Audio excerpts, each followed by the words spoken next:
আসসালামু আলাইকুম ওয়া রাহমাতুল্লাহি ওয়া বারাকাতুহু। আগামীকালকের পড়া হলো 1 নাম্বার পৃষ্ঠার 1 নাম্বার লাইন। ঠিক আছে, এখানে আমরা আরবি হরফ 29টি। আরবি হরফ কয়টি এটা পরীক্ষায় আসবে, যে গত পরীক্ষায়ও আসছে। আরবি হরফ 29টি। আরবি হরফ কয়টি? আরবি হরফ 29টি।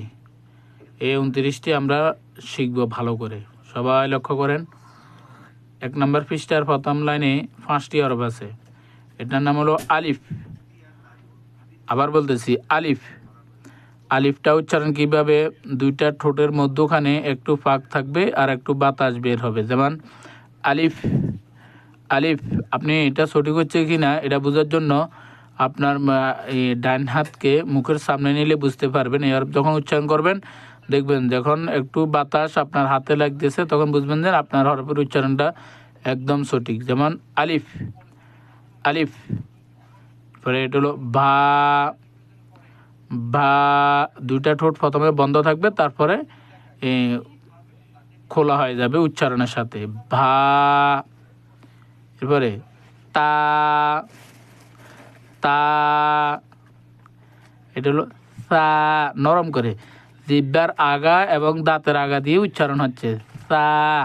নরম করে সা। এরপরে জিম, শক্ত করে জিহ্বার মধ্যখান দিয়ে, জিম। আবার বলতেছি আলিফ আলিফ, তাড়াতাড়ি আলিফ।